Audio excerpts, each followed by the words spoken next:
What's up everyone, VSG Joe here, and wanted to shoot a quick update video today to kind of let you guys know how the appointment went with the second nutritionist here for my post VSG update. So if you guys have been following along, you will know that for the last probably 6 months, maybe a little bit more, I've been stuck right around 210 pounds. I've gone down a little bit, gone up a little bit, but pretty much averaged out right around 210 pounds plus or minus a pound somewhere there. So went and saw my doctor for my 1 year, and they basically said keep doing the same thing.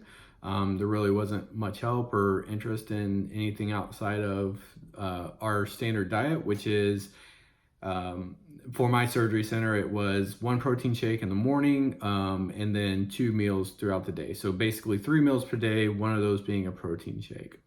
No calorie recommendations, no anything other than you need to get in 80 grams of protein. That was it. So been following their program pretty religiously in the beginning, was losing weight, stopped losing weight. At that point, I decided, okay, I'm gonna do 3 meals plus a protein shake during the day.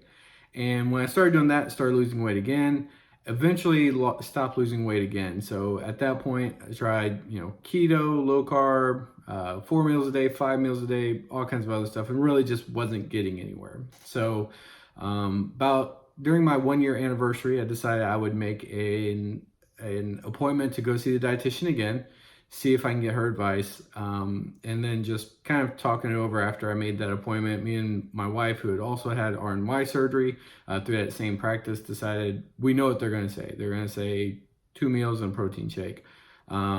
If the dietitian were there, she would tell me use 2 protein shakes and 1 meal.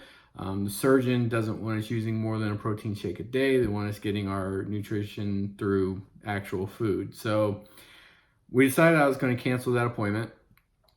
And when I canceled that appointment, it was because there was another program who is related to our surgery center, but not. So it's kind of in our area, my surgery center, they have their own program. And then the hospital system actually has their program.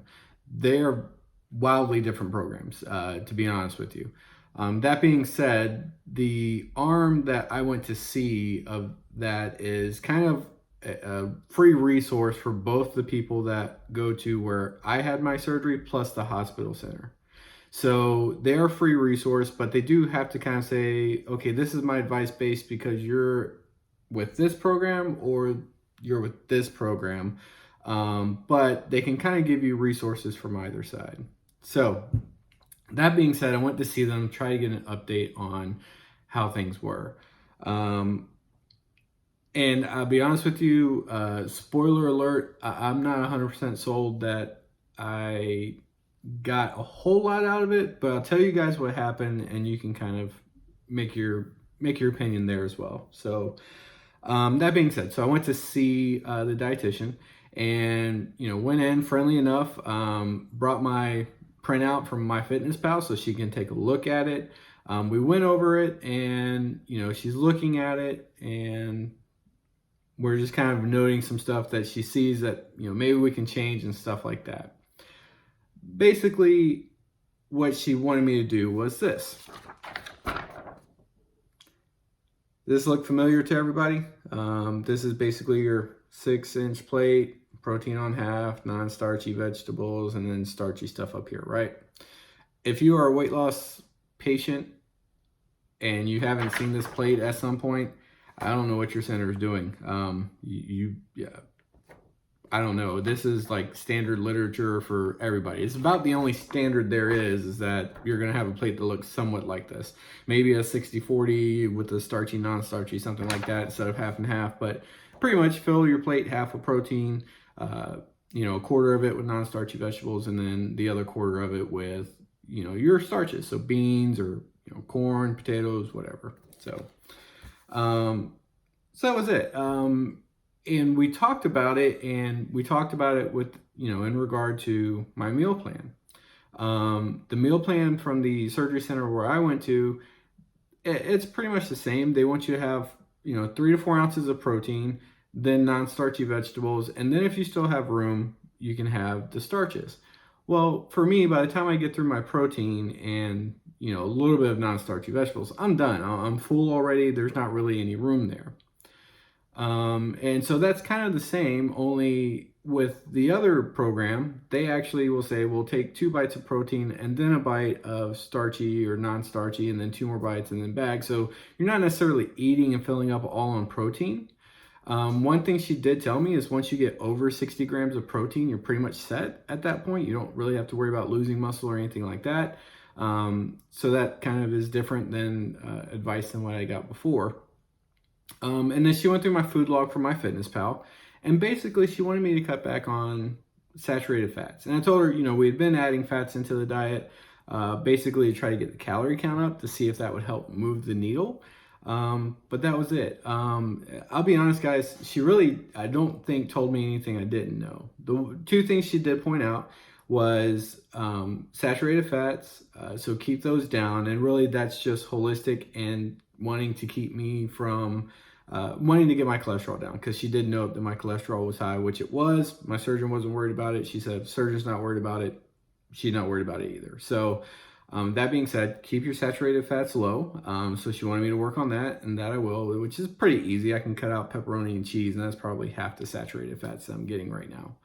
But on top of that, also, she wanted me to actually eat more carbs, because she says, really, I'm hardly getting any carbs at all into my diet, outside of the non-starchy vegetables. So you get carbs from there, but the fiber offsets it. So net carb wise, I'm always very low.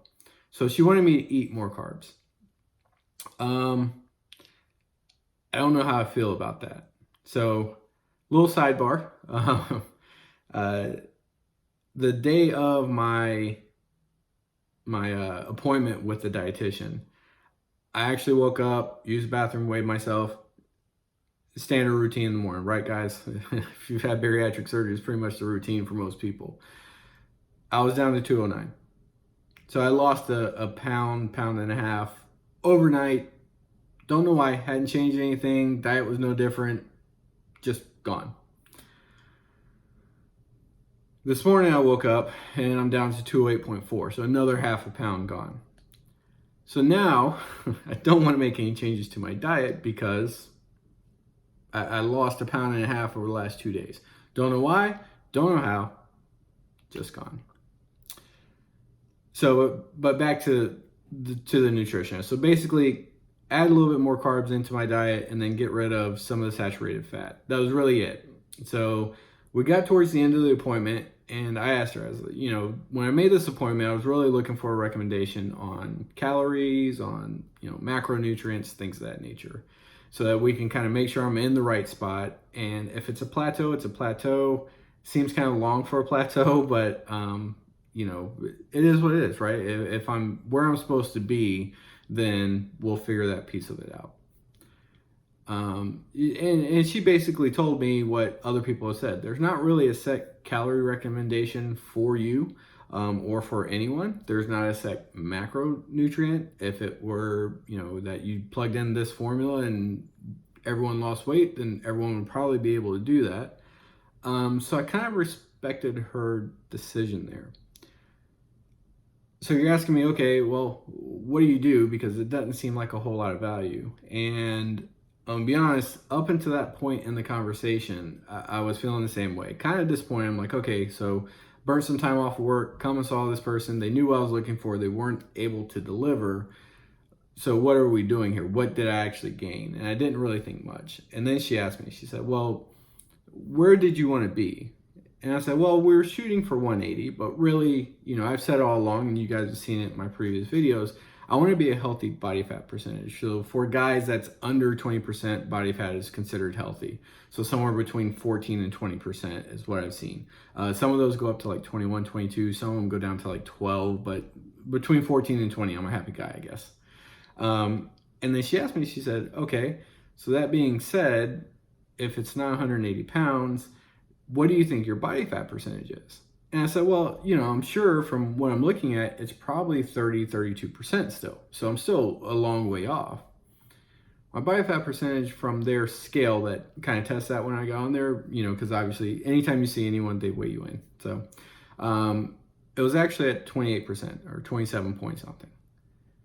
So what that means to me is that being 180 may not be very realistic.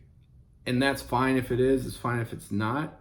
But that means when you do the math on it, maybe 190, between 190, 195 would actually put me into that healthy body fat percentage range, which means I'm closer to 15 pounds left to go than to 30 pounds where I thought I was.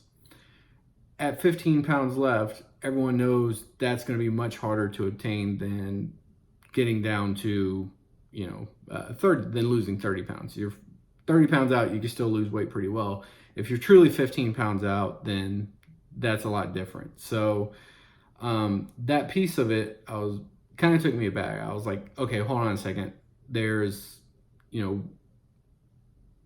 way I thought from just looking at my stomach that I'm only 15 pounds away from what would be a healthy weight for me.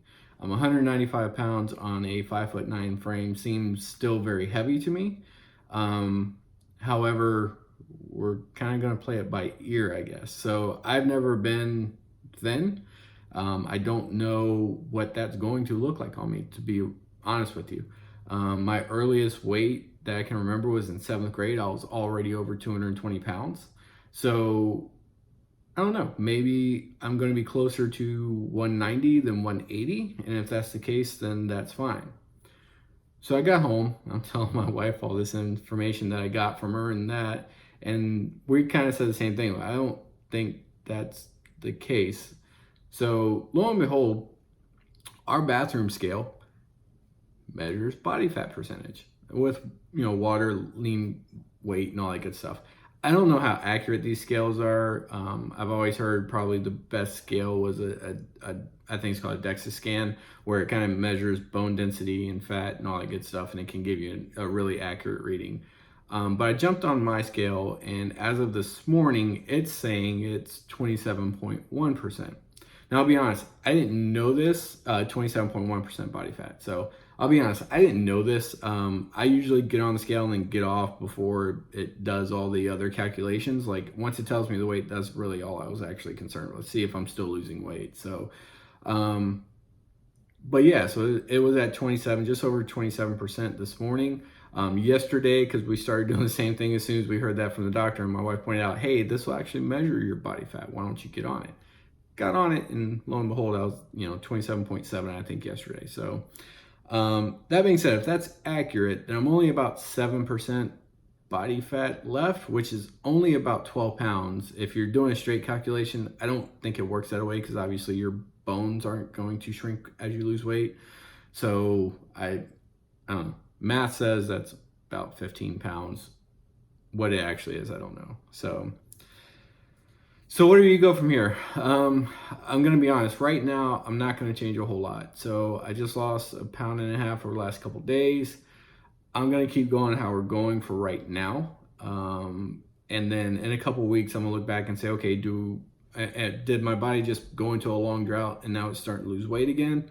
In which case we'll just keep doing what we're doing. Or, if we stop losing weight and it was just 1.5 pounds, or I go back up to 210, we haven't really changed anything, then at that point we'll, start adding more starches in. I will start, when I start lifting weights, again, which like I said, I'm gonna hold off for now just because I know that will stall my weight loss. I've been there. But that being said, once I figure out, once I get down to my goal weight or my goal body fat percentage, then at that point I will start adding carbs in because I do want to add in muscle to my arms and my shoulders and kind of make those a bit bigger. Then at that point we'll start adding a little bit of carbs and we'll kind of play with the numbers and see where we get. But I just wanted to give everyone an update, let you guys know where we're at. Leave your comments below. What do you think? I know it's one of those things that, like I said, no one can really give you calories and stuff like that. I know some plans will kind of shoot for different things, but let me know what you guys think, how you feel about it, and kind of just, your overall thoughts on just kind of the dietitian programs in general. And we'll have a good conversation, I guess. So that's it. If you're new to the channel, thanks for watching. Always, like, subscribe, hit the little notification button, all that good stuff. And like I said, we'll keep the updates coming. I'll try to keep them coming pretty regularly. Maybe every week, every 2 weeks, just kind of depends on what's going on and what I really have to share. If you're not following me on Instagram, follow me on Instagram, because I'm a lot more active on Instagram than I am on YouTube, just because it's so much easier to post there. I don't have to worry about recording and then getting it onto the computer and then editing and then, you know, all that good stuff. I guess first world problems for sure. So, all right, guys, I will catch y'all next time. I appreciate you watching. See ya.